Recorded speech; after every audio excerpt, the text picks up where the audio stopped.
Prochain message, le message qu'on va faire ensemble présentement, ça a le rapport à la guérison, mais ça a le rapport aussi à tous les domaines de notre vie spirituelle.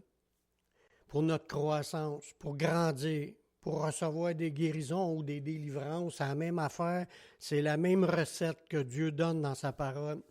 Il veut nous faire comprendre des affaires là-dessus aujourd'hui, que la confession, c'est le chemin vers la libération. Dieu avait déjà enseigné que pour prospérer spirituellement, il faut avouer ou confesser ses péchés. Dans Proverbe 28, le verset 13, ça nous dit « Celui qui cache ses transgressions ne prospère point,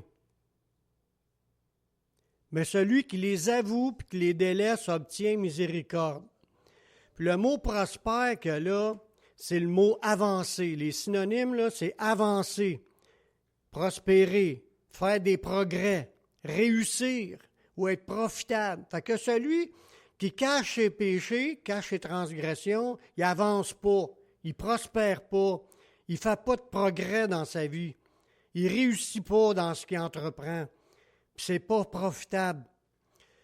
Le Seigneur, en enseignant cette vérité-là, c'est sûr, il parle de ça dans le but de nous amener à ce qu'on prospère dans le Seigneur. Il veut qu'on grandisse, il veut pas qu'on reste au même niveau dans n'importe quel domaine de notre vie. Si on a encore des liens, des chaînes, si on a des maladies, si on a des problèmes de toutes sortes, il relie ça souvent que notre blocage spirituel peut être dû à des péchés qui sont encore là et ne sont pas confessés. Quand on cache nos transgressions, parce qu'on ne veut pas les avouer, premièrement, les avouer au Seigneur, puis on va voir que ça va plus loin que ça dans le Nouveau Testament. Celui qui les cache, il ne prospère pas. Mais celui qui les avoue, et avouer, c'est admettre. C'est dire, c'est vrai, Seigneur, que je suis comme ça, puis j'ai besoin d'aide, puis je veux m'en sortir. Lui, il va obtenir miséricorde. Il va obtenir la pitié de Dieu, la faveur de Dieu. Obtenir miséricorde, là, c'est que Dieu va tenir compte de ce que tu demandes, puis là, il va avoir de la pitié envers toi. Tu vas avoir sa faveur. Le Seigneur nous parle de plusieurs manières dans sa parole ou de toutes sortes de manières. On va regarder quelques versets là-dessus pour nous amener à lui ou pour nous faire grandir dans le Seigneur. Parce que Dieu veut pas qu'on reste au même stage, au même niveau. Mais il y en a comme dans... Paul il a dit à l'église de Corinthe qu'il est encore des bébés, qu'il est encore des enfants, il est immature puis il est charnel. Mais quand il amenait les enseignements, l'apôtre Paul, c'était pour révéler les choses, pour que les gens finissent par s'en sortir. Il ne veut pas qu'on reste où ce qu'on est rendu. Si on analyse notre vie, est-ce qu'on réalise qu'on continue à grandir ou s'il y a des domaines de notre vie qu'on n'a pas de victoire, on n'avance pas. Mais il y a des raisons, je ne connais pas toutes les raisons, c'est pas toujours dû au péché, mais ça peut être dû à des péchés. C'est ça que la Bible elle nous dit. Mais avouer son état, mettons, si ce n'est pas un péché, là, mais on a un problème de caractère, mettons, je donne comme exemple, puis ce problème-là est toujours là, mais ça peut être un péché qui fait ça. Si on devient mauvais, agressif, colérique, c'est un péché. C'est pas normal qu'on soit toujours comme ça. Dieu veut nous amener à marcher dans l'amour, dans la douceur, dans la patience, dans les fruits de l'esprit. Puis si on est trop charnel, trop souvent, il y a une raison. Mais il veut pas qu'on reste à ce niveau-là. Le but, là, ce soir, c'est pas de se taper dessus, c'est juste prendre conscience qu'on peut grandir, mais il faut avouer ce qui se passe. Puis là, le Seigneur, pour nous faire grandir, lui nous amène dans des convictions, soit d'avoir péché ou de nous montrer ce qui nous pointe sur le doigt, qu'est-ce qui ne marche pas dans notre vie, puis il veut qu'on lâche certaines choses ou qu'on avance pour arriver à être plus comme lui. Puis il travaille par son Saint-Esprit pour nous amener là-dedans. Dans Jean 16, 8, quand il dit « Et quand sera venu », en parlant du Consolateur, mais il va convaincre le monde en ce qui concerne le péché, la justice puis le jugement.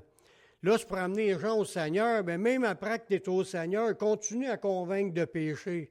Parce que ça se peut pas que le Saint-Esprit nous pointe jamais sur quelque chose. Ça se peut pas. Il faut se demander si vraiment on l'a encore, le Saint-Esprit. Si le Saint-Esprit ne nous parle jamais sur aucun des problèmes qu'on a, c'est pas normal. Tous les chrétiens qui sont nés de nouveau, ils ont le Saint-Esprit, puis le Saint-Esprit veut nous amener à devenir comme Jésus. Fait que c'est sûr qu'à quelque part, il va nous montrer des affaires. Puis des fois, ça peut faire longtemps qu'il nous montre des affaires, sur certaines affaires. Puis ça, il faut être attentif. Dieu aussi peut se servir de d'autres choses pour nous amener à une conviction. Et parce qu'il y a d'autres manières, là, il nous parle direct par son esprit en nous montrant telle affaire.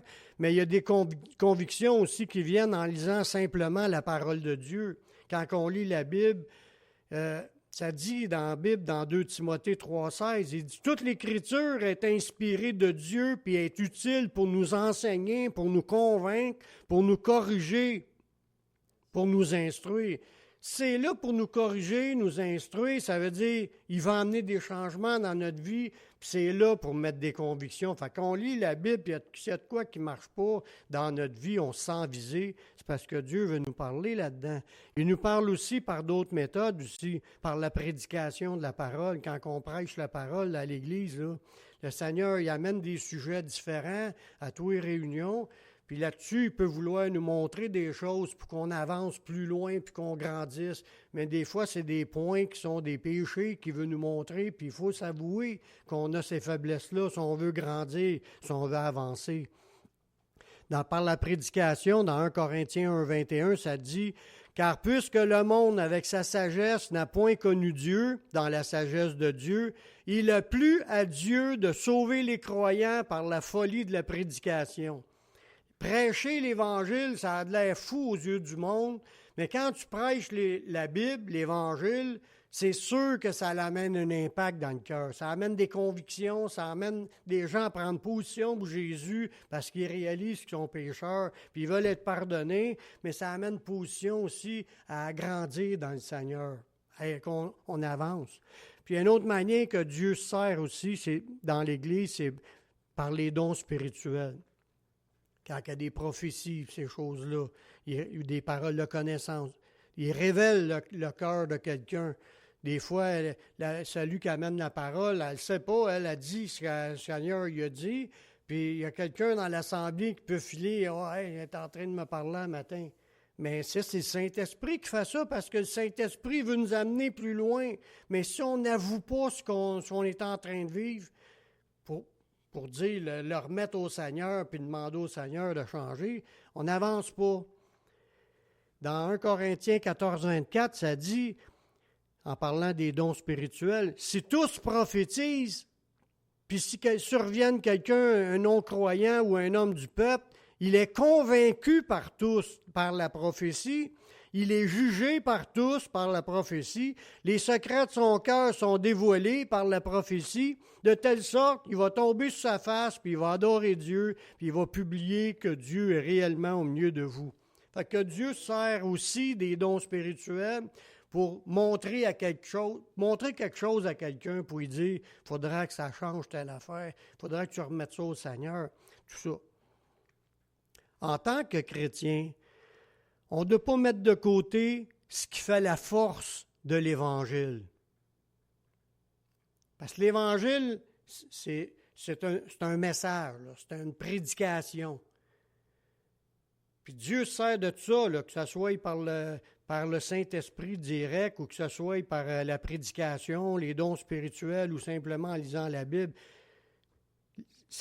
Dieu va agir puissamment quand le message est révélé. Mais il faut faire attention parce qu'on peut bloquer la puissance de l'Évangile dans nos vies, puis empêcher l'Évangile de changer nos cœurs. Comment? Dans 2 Timothée 3, verset 5, ça dit que dans le dernier temps, que les gens vont avoir une apparence de piété, mais en reniant ce qui en fait la force. Puis ça, une apparence de piété, c'est que les gens, ils font semblant d'être pieux. Faire semblant de prier, faire semblant, ils sont pas vrais ni francs. Ils font semblant, ça a de l'air des gens pieux, mais ils ne prient pas. Puis ils ne mettent pas leur confiance en Dieu pour s'en sortir. Puis puis ils n'avoueront pas leurs états vraiment à Dieu. Puis c'est à cause de ça, tu trouves à renier ce qui fait la force. Parce que Dieu veut agir puissamment avec ce qui est prononcé par le Saint-Esprit, mais si on fait semblant d'accepter ce qui est dit, il n'y aura pas rien qui va se produire. Il faut vraiment prendre au sérieux notre vie chrétienne.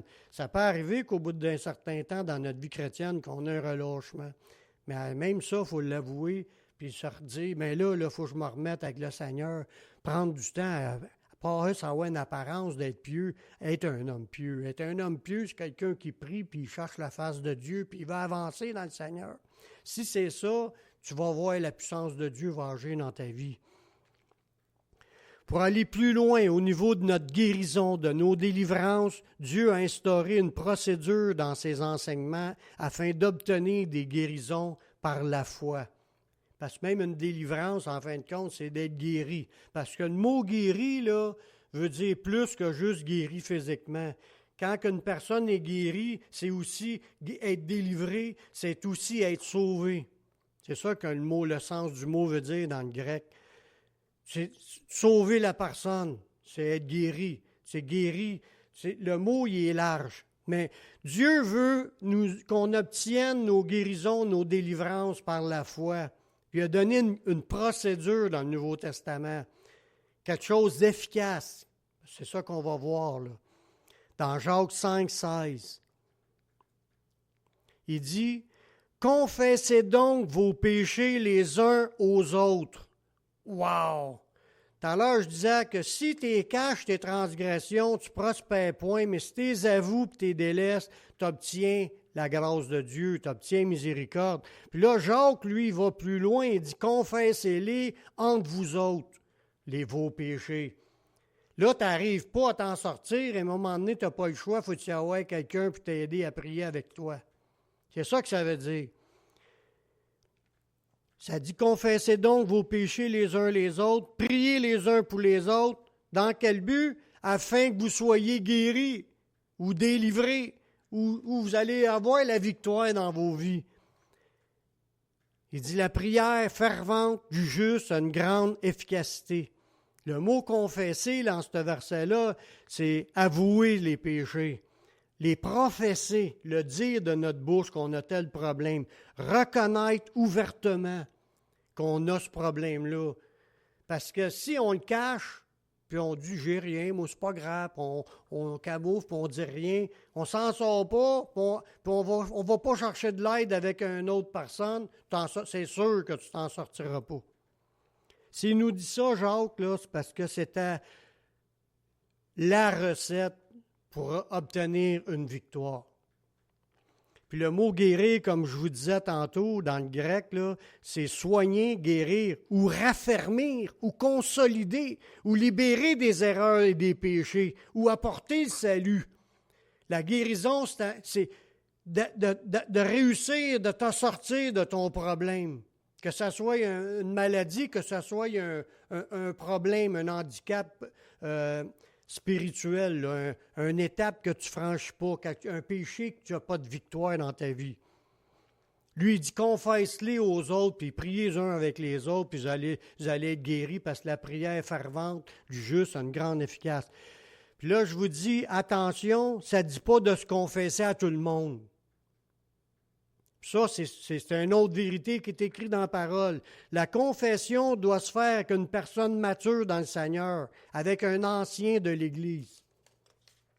Jacques le dit lui-même dans ce verset-là, juste un ou deux versets avant, que la prière, il dit dans Jacques 5,14, « Quelqu'un parmi vous est-il malade qu'il appelle les anciens de l'Église et que les anciens prient pour lui en loignant d'huile au nom du Seigneur. » Fait que là, tu vois là-dedans, il y a plusieurs vérités. Il y a qui aller voir quand tu veux confesser ces choses, puis tu veux aller chercher de l'aide. Va voir quelqu'un de fiable, un ancien. Puis il y a des raisons pourquoi que la Bible a dit ça.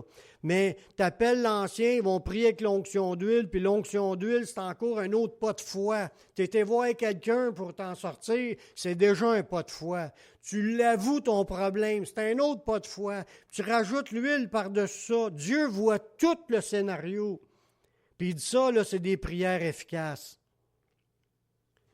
Pourquoi que je ne dirais pas dire ça à n'importe qui? Il y a aussi d'autres raisons qu'on va regarder dans le prochain verset. Parce que dans l'Église, il y a des gens qui ne comprennent pas, puis ils pourraient répéter ce qu'ils ont entendu. Ça ne l'aidera pas. Ça va faire que semer de la médisance dans l'Église. Les gens vont répéter ce qu'ils ont vu, ils ont entendu, puis ils vont dire, t'as-tu vu qu'est-ce que l'autre a comme problème? Puis là, il fait encore ça dans sa vie, lui. Lui, c'était quelque chose de caché, mais il le répète. Puis là, il dit ça à l'autre, puis l'autre le dit à l'autre, qu'est-ce que ça va faire? Le monde va regarder les autres avec les yeux de jugement, de critique, de n'importe quoi. Là, ça va créer de la brouille. C'est pour ça qu'il ne faut pas voir n'importe qui pour demander de l'aide pour prier. Il faut être sûr que c'est un ancien dans l'Église, quelqu'un qui a de la maturité dans le Seigneur, qui est capable d'entendre les choses et qui ne les répétera pas. Vous pouvez dire Amen. Dans 1 Timothée 5,13, là, ça nous parle de ça. C'est sûr que je ne dis pas que c'est ceux-là qui sont dans l'Église ici, mais ça arrive. Il parlait qu'il y a certaines veuves qui étaient oisives, puis elles apprennent à aller de maison en maison, puis non seulement elles sont oisives parce qu'elles vont de maison en maison, mais c'était pour jaser, pour placoter, pour répéter les affaires qu'elles entendaient. Il dit, mais encore causeuses et intrigantes, disant ce qu'il ne faut pas dire. Vous savez que dans le Seigneur, on ne doit pas tout dire. Il y a des choses, tu ne peux pas répéter ça, comme parler dans le dos de quelqu'un d'autre. Tu ne peux pas, tu causes la division, puis ça, c'est l'œuvre du diable. Tu es devenu un diable dans ce temps-là. Un calomniateur ou un médisant. C'est le péché. C'est le diable, c'est les esprits malins qui t'utilisent pour répéter ce que l'autre a vécu ou ce que l'autre a dit. C'est du péché. Ça, c'est de dire ce qu'il ne faut pas dire. Puis là, il y en a qui disent qu'il y a dedans, mais là, il parlait des veuves, mais je sais que ce n'est pas juste les veuves qui font ça. Il y en a qui sont oisifs, là, ils n'ont rien d'autre à faire que d'aller voir d'autres personnes puis de jaser ce qu'ils ont entendu, ce qu'ils ont vu. Tu sais, dans l'ancien temps, on disait les commères du village, mais il y a des commères dans les églises aussi. C'est ça que Paul est en train de dire à Timothée. C'est pour ça que tu ne peux pas confier tes problèmes à n'importe qui. Ça prend quelqu'un de sérieux que tu sais qui va prier avec toi, puis qu'il ne répétera pas ce que tu as mentionné quand tu as demandé de l'aide sur une affaire. Puis là, la parole de Dieu appelle la prière avec confession. Il appelle ça une prière de foi. Comme je vous disais tantôt, ça prend de la foi pour avouer, ça prend de la foi pour aller confesser ça à quelqu'un pour demander de la prière. C'est un pas de foi. C'est des prières de foi. C'est une prière, ça, qui reçoit. Dans Jacques 5,16, quand il parle de ça, il dit « La prière de la foi sauvera une malade. » Parce qu'il a été le confesser à quelqu'un, puis il a demandé de l'aide de prier en l'avouant. Il dit ça, c'est une prière de la foi. Ça sauvera le malade, puis le Seigneur le relèvera. Puis s'il a commis des péchés, il lui sera pardonné. Ça dit « Et s'il », c'est même pas sûr que c'est un péché, là. C'est un problème, c'est pas nécessairement un péché. Mais s'il en a fait un, Dieu va y pardonner, mais s'il n'a pas fait, ça ne veut pas dire que le problème est dû à cause d'un péché. C'est pas toujours dû à des péchés. Tu peux avoir des problèmes qui ne sont pas des péchés, mais tu veux les surmonter. Mais même si ça sera un péché que tu confesses, mettons, je donne un exemple. Quelqu'un a un problème avec la pornographie. C'est un péché, parce que là, ça nous le dit, quiconque regarde une femme pour la convoiter a déjà commis une adultère dans son cœur. Ça, c'est un péché. Ça, c'est sûr qu'il faut sortir de là, c'est officiel, puis si vous n'arrivez pas à vous en sortir, allez chercher de l'aide. Mais un exemple, quelqu'un qui est colérique, que de temps en temps, c'est une émotion, ce n'est pas nécessairement des péchés. Ça dit, si vous vous mettez en colère, ne péchez point. Ce qui pêche, c'est ce qui sort de ta bouche pour donner des mots gras, des mots blessants. Tu vas, là, si tu frappes l'autre, là, ton émotion t'amène, mais ça se peut que tu sois choqué, puis tu dises rien. Tu t'es retenu. Voyez-vous qu'il y a des différences. Ce n'est pas encore le péché. Ça veut dire que tu peux demander de l'aide pareil pour pas que ça t'arrive que tu viennes choquer, mais si tu pêches en te choquant, c'est là tu as un péché à confesser, voyez-vous? Mais là, il faut faire les différences, puis la personne qui va prier, mais elle n'est pas là pour juger puis critiquer, elle est là pour aider à prier. Ça prend quelqu'un de mature, voyez-vous? Mais quand tu le fais, c'est une prière de foi, puis ça dit, ça va sauver le malade, puis le Seigneur va le relever, puis même s'il a fait des péchés, ça va lui être pardonné. C'est la même procédure pour recevoir des guérisons physiques, des guérisons spirituelles, des libérations d'erreurs qu'on fait, puis ils ont des gaffes. Tu sais, des fois, il y en a qui se mettent les pieds d'un plat, ils rouvrent la bouche, puis ils disent qu'est-ce qu'il n'aurait pas dû dire. Ils font des erreurs. Puis des fois, c'est des libérations de péché, ou pour sauver quelqu'un, quand tu y parles du salut, puis tout ça, c'est la même procédure. Quelqu'un, tu mets un exemple pour parler de si tu veux sauver quelqu'un, c'est quoi qu'il faut qu'elle fasse? Il faut qu'elle avoue qu'elle est pécheur, puis qu'elle avoue qu'elle confesse Jésus comme son sauveur. Donc, c'est l'avouer, puis de le confesser. C'est le même pour toutes les affaires, pour nos libérations. Il faut avouer, puis il faut confesser. Tu commences par le confesser à Dieu, puis si tu n'en sors pas, au bout d'un bout, là, t'es mieux d'aller voir quelqu'un pour te demander qu'il te prie avec toi. Comme on prierait avec quelqu'un pour qu'il soit sauvé. Voyez-vous, c'est la même affaire, c'est la même recette pour tout le monde. Prier en équipe, avec la confession puis la prière, ça a du pouvoir. C'est ça qu'il dit, Jacques 5,16. Il dit, la prière fervente du juste a une grande efficacité. Le mot ferveur, c'est agir puissamment. Une prière qui agit puissamment, ça a une grande efficacité. Puis pour agir puissamment, c'est d'arriver à avouer puis confesser. Ça, c'est ça qui démontre une vraie piété. C'est pas de l'hypocrisie. Puis dans le mot efficace, ça va être du pouvoir. C'est une prière qui a du pouvoir. Quand c'est une prière agissante, c'est une prière qui a du pouvoir. C'est une prière qui reçoit. Puis ça a de la force. En pratiquant la prière de la foi, mais les promesses de Dieu s'accompliront. Parce que dans Jacques 5,15, si la prière de foi sauvera le malade, puis le Seigneur le relèvera, puis s'il a commis des péchés, il sera pardonné. Ça veut dire, ça, c'est une promesse, ça, là. En même temps, c'est une recette. Si on veut sortir de quelque chose, faisons-le. Amen.